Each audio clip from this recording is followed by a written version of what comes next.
HR news Kannada, ಸ್ಥಳೀಯ ಸುದ್ದಿ ಸಮಾಚಾರಗಳ ಆಗರ.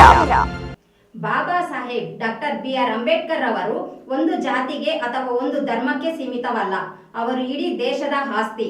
ಆದರೆ ಕೆಲವರು ಅಂಬೇಡ್ಕರ್ ಅವರನ್ನ ದಲಿತ ಸಮುದಾಯಕ್ಕೆ ಮಾತ್ರ ಸೀಮಿತ ಎಂಬ ಹೇಳಿಕೆ ನೀಡುತ್ತಿರುವುದು ಸಮಂಜಸವಲ್ಲ ಎಂದು ಕರ್ನಾಟಕ ಮಹಾಜನಸೇನೆ ಸಂಘಟನೆ ಸಂಸ್ಥಾಪಕ ರಾಜ್ಯ ಅಧ್ಯಕ್ಷ ಡಾಕ್ಟರ್ MV ಮಂಜುನಾಥ್ ತಿಳಿಸಿದ್ದಾರೆ.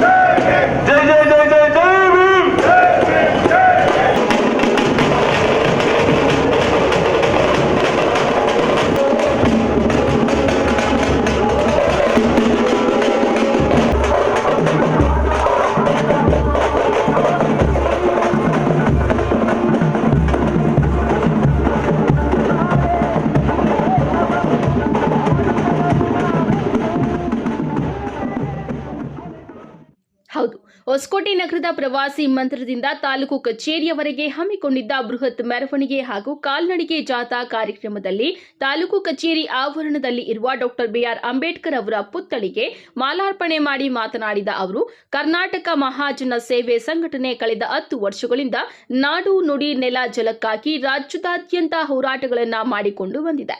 ಆದರೆ ಇನ್ನು ಮುಂದೆ ಹೆಚ್ಚಾಗಿ ದಲಿತ, ಹಿಂದುಳಿದ, ಬಡವರ ಹಾಗೂ ಮಹಿಳೆಯರ ಪರವಾಗಿ ಕೆಲಸ ಮಾಡಿ ನೊಂದವರಿಗೆ ನ್ಯಾಯ ದೊರಕಿಸಿಕೊಡುವ ನಿಟ್ಟಿನಲ್ಲಿ ಕೆಲಸ ಮಾಡುತ್ತಿದ್ದು, ರಾಜ್ಯದಲ್ಲಿ ಇರುವ ಎಲ್ಲ ದಲಿತ, ಹಿಂದುಳಿದ, ಬಡವರ ಹಾಗೂ ನೊಂದ ಮಹಿಳೆಯರನ್ನ ಒಗ್ಗೂಡಿಸಿ ಅವರಿಗೆ ನ್ಯಾಯ ದೊರಕಿಸಿಕೊಡುವಲ್ಲಿ ರಾಜ್ಯದಾದ್ಯಂತ ಹೋರಾಟ ಮಾಡಲು ಸಿದ್ಧವಾಗಿದೆ ಎಂದರು. ಕರ್ನಾಟಕ ಮಹಾಜನಸೇನೆಯ ಪ್ರತಿಯೊಬ್ಬ ಪದಾಧಿಕಾರಿಗಳು ಹಾಗೂ ಈ ಕಾರ್ಯಕ್ರಮಕ್ಕೆ ಆಗಮಿಸಿ ಈ ಕಾರ್ಯಕ್ರಮವನ್ನು ದೊಡ್ಡ ಮಟ್ಟಿಗೆ ಯಶಸ್ವಿಗೊಳಿಸಿದಂತ ಮಹಿಳಾ ಸಂಘದ ಅಧ್ಯಕ್ಷರು ಹಾಗೂ ನಮ್ಮ ಸುಬ್ಬಣ್ಣವರು ಆಗಮಿಸಿದಂತ ಎಲ್ಲ ಗಣ್ಯಾತಿಗಳನ್ನು ಅನಿಸುತ್ತಾ ಎಲ್ಲ ಸಂಘಟನೆಗಳಲ್ಲೂ 60% ದಲಿತರಿದ್ದಾರೆ.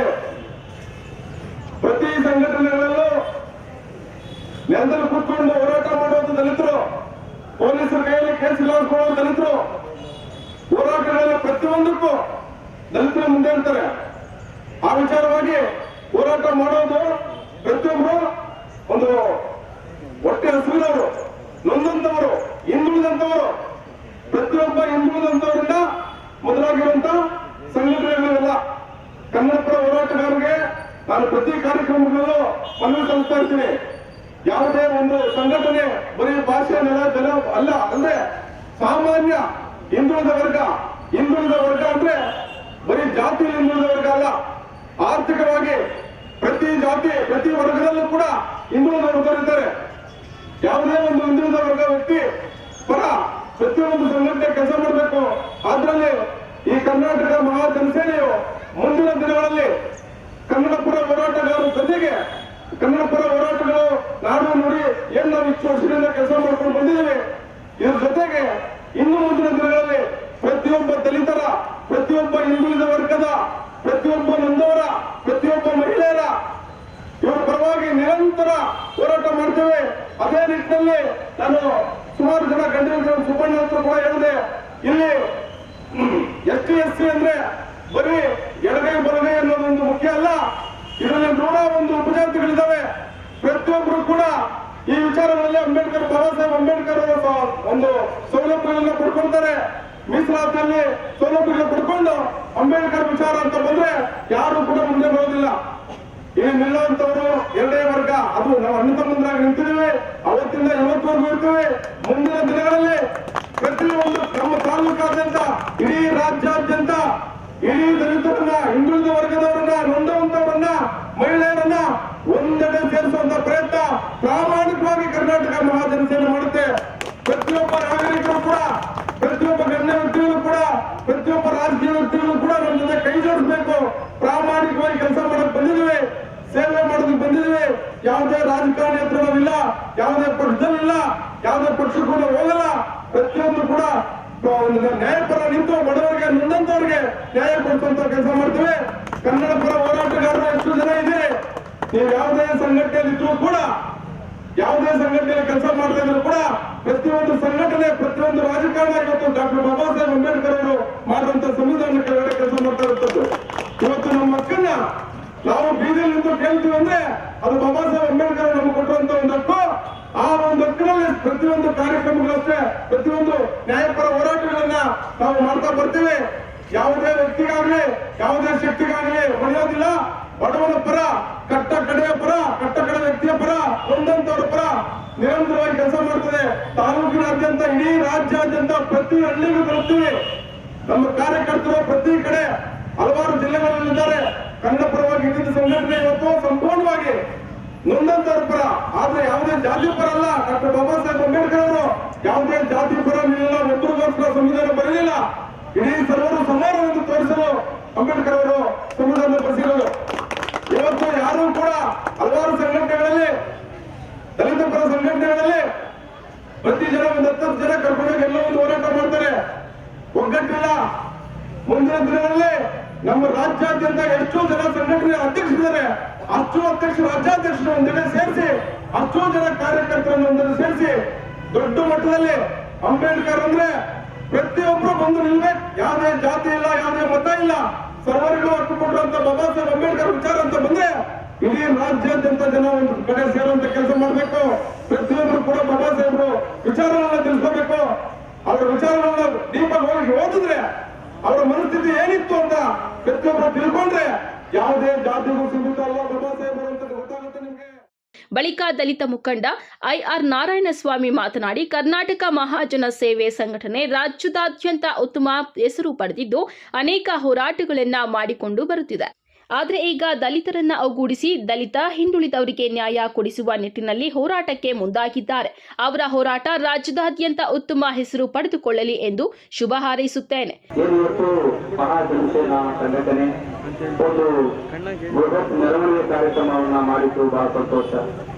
ನಾನು ಮಂಜುನಾಥ್ ಅವರಲ್ಲಿ ಕೇಳ್ಕೊಳ್ತಾ ಇದ್ದೀನಿ ಇವತ್ತು. ಯಾಕಂದ್ರೆ ಮಂಜುನಾಥ್ ಅವರು ನಿನ್ನೆ ಕರೆ ಮಾಡುದು ಅದಕ್ಕೆ ಕಾರ್ಯಕ್ರಮ ಮಾಡ್ತಾ ಇದ್ವಿ, ಕಾರ್ಯಕ್ರಮ ಭಾಗವಹಿಸಬೇಕು ಅಂತ. ಏನಾಗ್ತಕ್ಕಂತಂದ್ರೆ ಇವತ್ತು ಸಂಘಟನೆಗಳು ನಾನಾ ತರ ಜಾಸ್ತಿ ಆಗ್ಬಿಟ್ಟಿದೆ. ಇವತ್ತು ಒಬ್ಬೊಬ್ಬರು ಒಂದೊಂದು ಬ್ಯಾನರ್ ಹಿಡ್ಕೊಂಡು ಒಂದೊಂದು ಸ್ಲೋಗನ್ ಹಾಕೊಂಡು ಹೋಗ್ತಾ ಇದ್ದಾಗ ಈ ಜನರಿಗೆ ಯಾವ ಸಂಘಟನೆ ಹೋಗೋದು, ಯಾವ ಸಂಘಟನೆ ಮಾಡುವುದು ಜನಗಳಿಗೆ ಒಂದು ದಿಕ್ಕು ತಪ್ಪಿದೆ. ತಯಾರಿದ್ರೆ ಮನೆ ಕೊಡುವಂತ ಒಂದು ಎಲ್ಲಾ ಸಂಘಟನೆ ಮುಖಂಡರನ್ನು ಸೇರಿಸಿ ನಾನು ಒಂದು ಹೋರಾಟ ಮಾಡ್ತೀನಿ, ಒಂದು ವೇದಿಕೆ ಮಾಡ್ತೀನಿ, ಅದು ಸಂತೋಷ. ಅದು ಅವರಿಗೆ ನಾನು ಯಾವ ಚುನಾವಣೆ ಆಗಿರ್ತೇನೆ. ಯಾಕಂದ್ರೆ ಅವತ್ತ ಎಲ್ಲಾ ಸಂಘಟನೆ ಅಧ್ಯಕ್ಷರನ್ನ ಸೇರಿಸಿ ಮಾಡೋದು ಒಳ್ಳೇದು. ಯಾಕಂದ್ರೆ ಇವತ್ತು ಎಲ್ಲ ಕೈ ಒಂದೇ ಕೈ ಆಗಲ್ಲ. ಎಲ್ಲ ಕೈ ಚಪ್ಪಾಳೆ ಸೇರಿಸಿ ಒಂದು ಕೈ ಹಾಕ್ಬೇಕು. ಚಪ್ಪಾಳೆ ಸೇರಿಸಿ ಒಂದು ಕೈ ಹಾಕಿ ಮಾತ್ರ ಏನಾದ್ರು ಮಾಡಲಿಕ್ಕೆ ಸಾಧ್ಯ. ಇವತ್ತು ದೇಶದಲ್ಲಿ ಏನಾಗ್ತಾ ಇದೆ, ಪ್ರತಿಯೊಬ್ಬ ಮನುಷ್ಯ ಕೂಡ ಬಾಬಾ ಸಾಹೇಬ್ ಅಂಬೇಡ್ಕರ್ ಅವರ ಸಂವಿಧಾನ ಅಡಿಯಲ್ಲಿ ಕೂಡ ಬರ್ತಾ ಇರ್ತಕ್ಕಂಥದ್ದು. ಇವತ್ತು ಕೆಲವರು ಕೆಲವರು ಬುದ್ಧಿಜೀವಿಗಳು ಏನ್ ಮಾಡ್ತಾರೆ, ಇವತ್ತು ಸಂವಿಧಾನವನ್ನ ತಿದ್ದುಪಡಿ ಮಾಡ್ಲಿಕ್ಕೆ ಮಾಡ್ತಾರೆ ಮತ್ತು ಸಂವಿಧಾನ ಇರ್ತಕ್ಕಂಥ ಹಕ್ಕುಗಳನ್ನ ಕಿತ್ತಾಕ್ಲಿಕ್ಕೆ ಮಾಡ್ತಾರೆ. ಇವತ್ತು ಒಬ್ಬ ರಾಷ್ಟ್ರೀಯ ಗೃಹ ಮಂತ್ರಿಗಳು, ಬಿಜೆಪಿಯ ಗೃಹ ಮಂತ್ರಿಗಳು, ಕೇಂದ್ರ ಸರ್ಕಾರದ ಅಮಿತ್ ಶಾ ಅವರು ಅಂಬೇಡ್ಕರ್ ವಿಚಾರದಲ್ಲಿ ಮಾತಾಡ್ತಾರೆ. ಅಂಬೇಡ್ಕರ್ ಅಂಬೇಡ್ಕರ್ ಅಂಬೇಡ್ಕರ್ ಅನ್ನೋ ಬದಲು ಒಂದ್ಸರಿ ದೇವರ ಹೆಸರನ್ನೇ ಮಾಡಿದ್ರೆ ಸ್ವರ್ಗಕ್ಕೆ ಹೋಗ್ತೀರಿ ಅಂತ ಹೇಳಿ ಅಂಬೇಡ್ಕರ್ ದೇಶ ಅವಮಾನ ಆಗ್ತೈತೆ ಅಂತ ಇವತ್ತು. ಅದಕ್ಕೆ ಹಾಗೆ ದೇಶದಲ್ಲಿ ರಾಜ್ಯದಲ್ಲಿ ಕೂಡ ವಿಚಾರವಾಗಿ ಬದಲಿದ್ದು ಹೋರಾಟ ನಡೀತಾ ಇದೆ. ಇವತ್ತು ನೈತಿಕತೆ ಇದ್ರೆ ಮಾನ್ಯ ಮೋದಿಜಿಯವರು ಆ ಅಮಿತ್ ಶಾ ಅವರನ್ನು ಸಂಪೂರ್ಣದಿಂದ ವಜಾ ಮಾಡಬೇಕು. ಒಬ್ಬ ಸಾಮಾನ್ಯ ಜನ ಅಂಬೇಡ್ಕರ್ ವಿಚಾರ ಮಾತಾಡಿದ್ರೆ ಅವ್ರ ಮೇಲೆ ಕೇಸುಗಳು ಹಾಕಿ ಅರೆಸ್ಟ್ ಮಾಡ್ತಾರ. ಒಬ್ಬ ರಾಜಕಾರಣಿ, ಒಬ್ಬ ಗೃಹ ಮಂತ್ರಿ, ದೇಶವನ್ನ ರಕ್ಷಣೆ ಮಾಡಿದಂತ ಒಬ್ಬ ಗೃಹ ಮಂತ್ರಿ ಅಮಿತ್ ಶಾ ಈ ಅವೇಳಾಚಾರ ಮಾತಾಡ್ತಾನ. ನಾಟಿಗೆ ಪ್ರಶ್ನೆ, ಈತ ಮೊದಲು ರಾಜೀನಾಮೆ ಕೊಡಬೇಕು, ಇಂಥವ್ರನ್ನ ಸಂಪೂರ್ಣ ಸೇರಿಸಬಾರದು.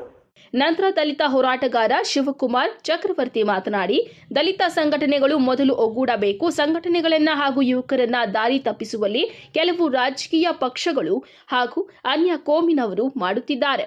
ಆದ್ದರಿಂದ ದಲಿತರು ಸಂಘಟಿತರಾಗಿ ಸಂಘಟನೆ ಮಾಡಬೇಕಾಗಿದೆ ಎಂದು ತಿಳಿಸಿದ್ದಾರೆ. ಇವತ್ತು ಕರ್ನಾಟಕ ಮಹಾಜನ ಸೇನೆ ಅಂತ ಸಂಘಟನೆಗಳಿಂದ ನಮ್ಮ ಯೂತ್ ಮಂಜುನಾಥ್ ಅವರು ಇವತ್ತು ಯೂತ್ ನಾನು ಸುಮಾರು ಬಾರಿ ಹೇಳೋದೇನಂದ್ರೆ ಯೂತ್ನ ಸಂಘಟನೆ ಜೊತೆಲಿ ಪಡ್ಕೊಳ್ರಿ, ಯೂತ್ನ ಸಂಘಟನೆ ಜೊತೆ ಬೆಳೆಸ್ಕೊಳ್ರಿ ಅಂತ ನಾವು ಹೇಳ್ತಾ ಇದ್ದೀವಿ. ಯಾಕಂದ್ರೆ ಇವತ್ತಿನ ನಮ್ಮನ್ನ ದಾರಿ ತಪ್ಪಿಸುವಂತ ಕೆಲಸಗಳನ್ನ ರಾಜಕೀಯ ವ್ಯಕ್ತಿಗಳು ಮಾಡ್ತಾ ಇದಾರೆ, ಬೇರೆ ಬೇರೆ ವ್ಯಕ್ತಿಗಳು ಮಾಡ್ತಾ ಇದಾರೆ. ನಾವೆಲ್ಲರೂ ಯೂತ್ ಆಗಿ ಇವತ್ತು ಇನ್ನೂ ಸಮಾಜದಲ್ಲಿ ಯೂತ್ ಆಚೆ ಬರಬೇಕಾಗ್ತಿದೆ, ಸಂಘಟಿತರಾಗಬೇಕು. ಶಿಕ್ಷಣ ಅಷ್ಟು ಇದೆ. ಶಿಕ್ಷಣ ಮುಗಿದ ತಕ್ಷಣ ಸಂಘಟಿತರಾಗಬೇಕು. ಸಂಘಟಿತರಾದ್ರೆ ನಾವು ಏನು ಕೆಲಸ ಬೇಕಾದ್ರೂ ಜಯಿಸಬಹುದು. ಅದಕ್ಕೆ ಇವತ್ತು ಕರ್ನಾಟಕ ಮಹಾಜನ ಸೇನೆ ಸಂಘಟನೆಯನ್ನ ಇವತ್ತು ತಾಲೂಕಲ್ಲಿ ಮಂಜುನಾಥ್ ಅವರು ಸುಮಾರು 10 ವರ್ಷಗಳಿಂದ ನಡೆಸ್ಕೊಂಡು ಬಂದಿದ್ದಾರೆ. ಕನ್ನಡ ಪರ ಸಂಘಟನೆಗಳು ಬಂದ್ರೆ ಇವತ್ತು ದಲಿತ ಪರ ಸಂಘಟನೆಗಳು, ಯಾಕಂದ್ರೆ ಎಲ್ಲಾ ಜಾತಿಯಲ್ಲಿ ಶೋಷಿತರಿದ್ದಾರೆ. ಒಂದೇ ಜಾತಿಗೆ ಸೀಮಿತ ಆಗಿರಬಾರ್ದು. ಎಲ್ಲಾ ಜಾತಿಯಲ್ಲಿ ಶೋಷಿತರಿದ್ದಾರೆ. ಅವರಿಗೆ ಸರ್ಕಾರದಿಂದ ಬರುವಂತಹ ಸೌಲಭ್ಯಗಳನ್ನ ತಳ ಸಮುದಾಯಕ್ಕೆ ಮುಟ್ಟುವಂತಹ ಕೆಲಸ ಇವತ್ತು ಸಂಘಟನೆ ಮಾಡಬೇಕಾಗಿದೆ. ನಾವು ಆ ನಿಟ್ಟಿನಲ್ಲಿ ಯುವ ಸಂಘಟನೆಗಳು ಒಗ್ಗೂಡಿ ಒಂದು ಈ ಸಮಾಜವನ್ನು ಬಲಿಷ್ಠ ಮಾಡಬೇಕು. ಈ ಜನಸಂಖ್ಯೆಗೆ ಅರಿವನ್ನು ಮೂಡಿಸಬೇಕು. ಜನಸಂಖ್ಯೆ ನಮ್ಮ ಜೊತೆ ಕರ್ಕೊಂಡು ಇವತ್ತು ತಾಲೂಕು ಬರೋದಲ್ಲ, ವಿಧಾನಸೌಧ ಮುಖ್ಯಕ್ಕಂತ ಲೆವೆಲ್ಗೆ ನಮ್ಮ ಎಲ್ಲಾ ಬಡವರಿಗೆ ಬರೋಂಥ ಅನುಕೂಲಗಳನ್ನು ತಲುಪಬೇಕು ಅನ್ನೋ ನಿಟ್ಟಿನಲ್ಲಿ ಇವತ್ತು ಒಂದು ಸಂದೇಶವನ್ನು ಕೊಡೋದಕ್ಕೆ ಸಂಘಟನೆ ಬಲಿಷ್ಠ ಆಗ್ತಾ ಇದೆ. ನಂತರ ಕರ್ನಾಟಕ ಹಿತರಕ್ಷಣಾ ವೇದಿಕೆ ಸಂಸ್ಥಾಪಕರಾದ ಜ್ಯೋತಿ ಕುಮಾರ್ ಆಚಾರಿ ಸಂಘಟನೆ ಕುರಿತು ಹಿತ ನುಡಿಗಳನ್ನ ನುಡಿದಿದ್ದಾರೆ. ಇವತ್ತೊಂದು ದಿನ ನಮ್ಮ ತಾಲೂಕು ಕಚೇರಿ ಮುಂಭಾಗದಲ್ಲಿ ಬಾಬಾ ಸಾಹೇಬ್ ಅಂಬೇಡ್ಕರ್ ಪುತ್ಥಳಿಗೆ ಮಾಲಾರ್ಪಣೆ ಮಾಡಿದ ದಿನ ಇವತ್ತು ತುಂಬಾ ಖುಷಿ ಆಗ್ತಾ ಇದೆ.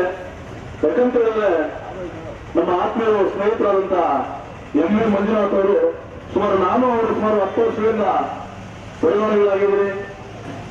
ಇವತ್ತು ಅವರೊಂದು ಯಾವುದೋ ಒಂದು ಕಾರ್ಯಕ್ರಮ ಮಾಡಿದ್ರು ಸಹ ನಾನು ಭಾಗಿಯಾಗ್ತೀನಿ. ನಮ್ದೇ ಯಾವುದೇ ಕಾರ್ಯಕ್ರಮ ಮಾಡಿದ್ರು ನಮಗಿಂತ ಅವರು ಬಂದು ಮುಂದಾಳತ್ವ ವಹಿಸ್ತಾರೆ. ವಿಶೇಷವಾಗಿ ಅವರನ್ನ ಹೋರಾಟದ ಹುಲಿ ಅಂತ ಹೇಳ್ಬೋದು ನಾನು. ಯಾಕಂತಂದ್ರೆ ಯಾವುದೋ ಒಂದು ಹೋರಾಟ ಆಗಿರ್ಲಿ ತಾವು ಮುಂದಿರ್ತಾರೆ. ಮದಾರಿ ಆಗಿರ್ಬೋದು, ಕಾವೇರಿ ವಿಚಾರವಾಗಿರ್ಬೋದು, ಕಾವೇರಿ ವಿಚಾರವಾಗಿ ಸತತವಾಗಿ 15 ದಿನಗಳ ಕಾಲ ನಾವು ಹೋರಾಟ ಮಾಡಿದ್ದೀವಿ. ಸುಮಾರು ಕೇಸರಿ ಹಾಕ್ಸ್ಕೊಂಡಿದ್ದೀವಿ. ಇಂಥ ಹೋರಾಟಗಾರರು ಸರ್ ನಮ್ಮ ಜನಕ್ಕೆ ನಮ್ಮ ಜನ ಶೋಷಿತರಾಗಿದ್ದಾರೆ, ತುಂಬಾ ಕಷ್ಟವನ್ನು ಅನುಭವಿಸ್ತಾ ಇದ್ದಾರೆ. ನಾನು ಒಂದು ದಲಿತ ಸಂಘಟನೆ ಮಾಡಿ ಎಲ್ಲಾ ಸಂಘಟನೆಗಳನ್ನು ಒಗ್ಗೂಡಿಸಿ ನಮ್ಮ ತಾಲೂಕಾಗಿ ರಾಜ್ಯ ಮಟ್ಟದ ಒಂದು ದೊಡ್ಡ ಸಂಘಟನೆಯಾಗಿ ಮಾಡ್ತೀನಿ ಅಂತೇಳಿ ನಮ್ಗೆ ಹೇಳಿದ್ರೆ ತುಂಬಾ ಖುಷಿ ಆಯಿತು. ಈ ವಿಚಾರವಾಗಿ ನಾವೆಲ್ಲ ಸಂಘಟನೆಗಳು, ಕನ್ನಡ ಪರ ಸಂಘಟನೆ ಆಗಿರ್ಬೋದು, ದಲಿತ ಪರ ಸಂಘಟನೆ ಆಗಿರ್ಬೋದು, ರೈತ ಸಂಘಟನೆಗಳಿರ್ಬೋದು, ವಿದ್ಯಾರ್ಥಿ ಸಂಘಟನೆಗಳಿರ್ಬೋದು, ಸಂಘಟನೆಗಳು ಯಾವುದೇ ಇದ್ರೂ ಉದ್ದೇಶ ಗುರಿ ಸಿದ್ಧಾಂತ ಒಂದೇ ಆಗಿರುತ್ತೆ. ಈ ಎಲ್ಲ ಉದ್ದೇಶ ಸಿದ್ಧಾಂತ ಗುರಿಗಳ ಜೊತೆಗೆ ನಮಗೆ ಗುರುಗಳಾಗಿ ಡಾಕ್ಟರ್ BR ಬಾಬಾ ಸಾಹೇಬ್ ಅಂಬೇಡ್ಕರ್ ಇದ್ದಾರೆ. ಅದರಿಂದ ನಾವೆಲ್ಲ ಒಪ್ಪಿಕೊಂಡು ನಮ್ಮ ಹಿರಿಯರು ಅನ್ನೋದು ಮೊದಲನೇದಾಗಿ ನಾವೇನೇ ಒಂದು ಪ್ರಶ್ನೆ ಮಾಡಬೇಕು ಅಂತ ಹೇಳಿದ್ರು ನಾವು ಹೋರಾಟಗಾರರಾಗಿರ್ಬೇಕು. ಈ ಸಂದರ್ಭದಲ್ಲಿ ದಲಿತ ಮುಖಂಡರಾದ HM ಸುಬ್ಬರಾಜು, ನಿವೃತ್ತ ಪೊಲೀಸ್ ಅಧಿಕಾರಿ MV ಗೋಪಾಲಕೃಷ್ಣ, ನಗರಸಭಾ ಸದಸ್ಯರಾದ MV ಸೋಮಶೇಖರ್, ದಲಿತ ಹೋರಾಟಗಾರರಾದ IR ನಾರಾಯಣಸ್ವಾಮಿ, ಜ್ಯೋತಿ ಕುಮಾರ್ ಆಚಾರಿ, ಶಿವಪ್ಪ ನರಗುಂದ, ಶಿವಕುಮಾರ್ ಚಕ್ರವರ್ತಿ, ರವಿಕುಮಾರ್, C ಲೋಕೇಶ್, B ಕೆಂಪರಾಜು, ಅಂಜನ್ ಬೌದ್, ಕೃಷ್ಣಪ್ಪ ಒನಕೆ, ಓಭವ್ವ ಮಹಿಳಾ ಸಂಘದ ಅಧ್ಯಕ್ಷರಾದ ರಾಧಾ ಸುರೇಶ್, ಮುರಳೀಮಣಿ, ನಾಗರಾಜ್, ರಾಜಶೇಖರ್, ಶ್ರೀಧರ್ ಸೇರಿದಂತೆ ಇತರೆ ಮುಖಂಡರು ಹಾಜರಿದ್ದರು. HR ನ್ಯೂಸ್ ಕನ್ನಡ, ಸ್ಥಳೀಯ ಸುದ್ದಿ ಸಮಾಚಾರಗಳ ಆಗರ.